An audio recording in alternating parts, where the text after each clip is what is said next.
Who today is your biggest enemy? You know, and I really can't speak for the companies. This is just me now Sure, as a yeah. founder looking on from the Right. outside.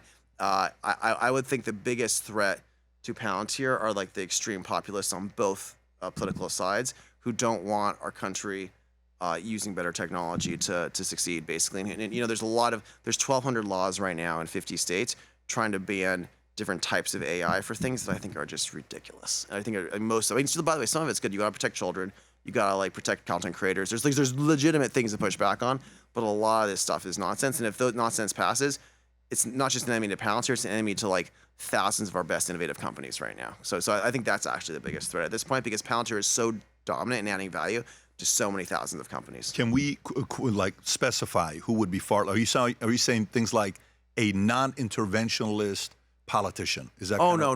What are you saying? Far left? I'm talking about laws that are. I'm talking about laws that are like Bernie Sanders trying to stop all new data centers or something crazy like that, or people who are saying we want to throw developers in jail if things don't go right with AI or something. Which there's laws like that they're proposing in Maryland and Virginia, or there's people saying. You know, it's a lot of people who are technically illiterate writing state law to block things, to create new regulators to stop you from deploying. Like stuff like that would be a disaster. And I see the president's working to deregulate and kind of still keep it open source and allow you to compete without making it too regulated. Yeah, David Sachs is working hard on this because he's the head of AI for the president. And you know, my view is that we should have certain regulatory frameworks to protect kids and protect content creators and have reasonable law. But we shouldn't be having each state have its own regulatory code. That'd be crazy. Did you see this recent movie that came out called Mercy? Have you seen Mercy? I haven't seen you haven't seen Mercy? Oh my God, you gotta watch Mercy. So it's a movie with Chris Pratt. I've been telling everybody to go watch this movie. Specifically you, like in every employee at Palantir needs to go watch this. So Mercy is a story of this actor, Chris Pratt, who wakes up, he's locked into this chair, okay, handcuffs, shackles, and the judge is that face on the top. If you see the face on the top, that's the judge. It's an AI judge. You have 90 minutes to prove to her why you didn't kill your wife. In this case, in the movie, he killed his wife. He's like, what are you talking about? And she has access to every video to pull up. Can you go to this date? What happened that morning? When I walked into the house. That's scary stuff, man. Well, do you see a day in the next 20 years where we could be living in a world where judges could be AI, politicians could be AI, it could be based on models? That's not the world I want to live in. I'll how do we prevent that from happening? Well, you know, the Constitution is pretty clear about the rules, and so I think we should make sure we stick to the Constitution, and we, you know, if we're gonna amend it, we should be really damn careful not to give AI random power like that. That'd be my view. The whole point of how America was designed is checks on power. The reason America is a truly great country that's like lasted as long as it has, it's our 250th anniversary this year, is because our founders were philosophers from the Enlightenment, and they thought a lot about this, and they realized you have to check government power, you have to set it up with lots of different checks on itself, and the whole point is for the government itself not to be allowed to ever be evil. And by the way, that was how we built Palantir, is to have audit trails and to watch the watchers and to have checks. You have to have checks on power, otherwise government is dangerous. Yeah, but if we're going into the robot era of developing robots, and if all of a sudden you have 400,000 robots that you program from your headquarters, and your competitors got 200,000 robots, and third place has got 17,000 robots, and all of a sudden somebody becomes evil, then what happens? Well, this is why it's important for the military to have the most powerful robots and not some kind of corporation. That obviously is very important. And by the way, China is trying to build those faster than us, and that's why right now we're trying to make sure we stay ahead of China. And it's, listen, our military, how it's controlled by our government, that's a very important thing our republic has to get right. But obviously our military has to stay ahead of anyone else. That'd be very bad not to have a monopoly on power. You said it eloquently of who you think Palantir's enemy is. Who do you think is the enemy of the state? Top three enemies. I think our top three enemies are probably our adversaries, right? I think our country right now is very polarized. It's very polarized, and I think social media unfortunately does that. But our adversaries take advantage of that. I think China, using TikTok, finds ways to polarize us more. I think Iran, very clearly, the guys running Iran, I'm a very big fan of the Persian people, but the guys running Iran are a bad guy theocracy. And you saw when we hit Iran with Israel last time, and the internet went down, you saw 15% of global Bitcoin hash rate went away, and you saw a bunch of bots that are guys who pretend to be Christians who hate Jews in Alabama also got turned off for a while, right? So they're trying to find ways to divide us, man.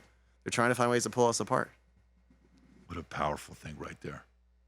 the 15% of Christians who hate Jews in Alabama. Well, 15% of global Bitcoin hash rate went away. Sorry, that was another point. So Iran was mining 15% of all Bitcoin in the world. We found that out because it went away as soon as we hit them.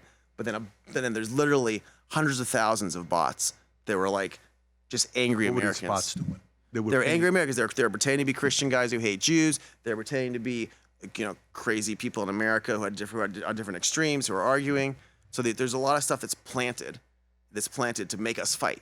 Let me ask you, if Elon was able to, who actually knows? This is an interesting thought. I'm curious what your answer will be.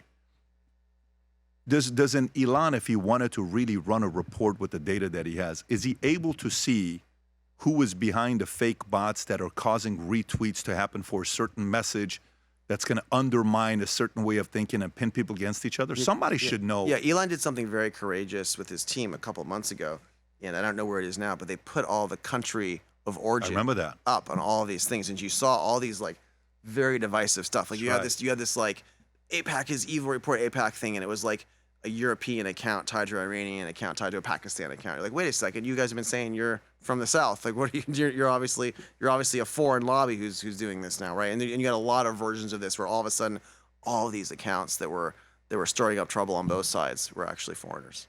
Yeah, I think it'd be interesting to see numbers. I haven't looked at that. Well, I mean, if you're a data company, Palantir or X is also a data company, any of these guys, I would assume they know exactly who's behind it. The problem is it's very easy to create accounts and be a real person or not be a real person. So I don't know if they know everything. I think there's a lot of bot farms. You can't see the where it's coming from. But if you're really good at this and you're a state actor, you can use different IP addresses. You can use different spoofs. You can do things to make it a little bit harder for them to tell. And so you might be able to create a lot of fake accounts. Who is using bot farms? Who are the Chinese top customers of bot farms? Chinese are using probably the most. How do they bot use farms them? To sow division and to push things and to make the crazy politicians more popular. The Chinese love making socialists more popular in the U.S. They know it weakens us. They have a word for like crazy white person, which is like this kind of woke white crazy person on the left, and they know it's a problem there. They want to ban it there, but they want to push it in America. They think it weakens us culturally. That's one of their models. The Chinese do cognitive warfare. You know this, right? So there's like land, sea, air, cyber, and cognitive, and they have a whole branch of their military that's just doing cognitive warfare using all this stuff, whether it's especially TikTok, but all these other ones as well, and they're very good at it. What other tools outside of TikTok? I mean, all the social media stuff, all the protests, like they are big funders of, they'll figure out something like a Black Lives Matter thing, or they'll figure out something going on with some environmental thing. And Russia's done this too historically. They funded a lot of the green movements in Europe because they knew it was good for them to do that. And they'll figure out, and China nowadays, they take all the data they can. So there's companies like, I'm told Airwallex does this. I don't know myself. I'm told Airwallex has all their data that goes through China, and the Chinese government has access to any data in China at all, and then we'll use it to model. They have models of you, they have models of me, they have models of everyone, and they try to figure out how to use those models to influence us and influence people about us for their ends and for our divisiveness. I mean, they're very good at it. I mean, we saw they did that with TikTok, right? And to the point where we saw what happened with Gen Z and LGBTQ and the tie between it, the percentage is going to. It got to a point that Bill Maher had to talk about it. Chinese very clearly saw a few issues were very helpful to attack us with. One of those issues is Jewish people. Chinese have decided that it's very helpful to create divisiveness around Jews in America. Why? And because they see attacking Jews as something that's very, very useful to do to rip us apart. And it is. It is. It's actually caused a lot of problems. Unpack that. Go a little bit deeper. So I think the Asian people maybe are a little more racist in some ways than we are. They think of things more of those terms. They just are. That's my experience. And so if you stop and think about this, there's a lot of Jews that are very successful. And there's successful Jews in America they see as an edge for America. And they see that but they also see there's a lot of resentment. So that's a really easy way to create divisiveness against something that's helping us. And so that's like, they go right at it. And they're very smart about how to do it. You go all over TikTok, you go all over everything they do. And it's like, boom, let's stir that up. Let's stir up the Black Lives Matter stuff. Let's stir up this other thing over here. They're very good at it. But have you ever seen, how old are you, by the way? I think you're 42? 43 now. 43, yeah. I'm 47. I just turned 47 a few months ago. When we set out to create a shoe that blends comfort, function, and luxury, we had the choice to make it fast. We had the choice to make it cheap. We chose neither. Instead, we chose Tuscany, Italy. We chose true Italian craftsmanship, each pair touched by 50 skilled hands. We chose patience, spending 2 years perfecting every detail, and we chose the finest quality at every step. Introducing the Future Looks Bright collection. Not rushed, not disposable, not ordinary. Rather, intentional, luxurious, timeless.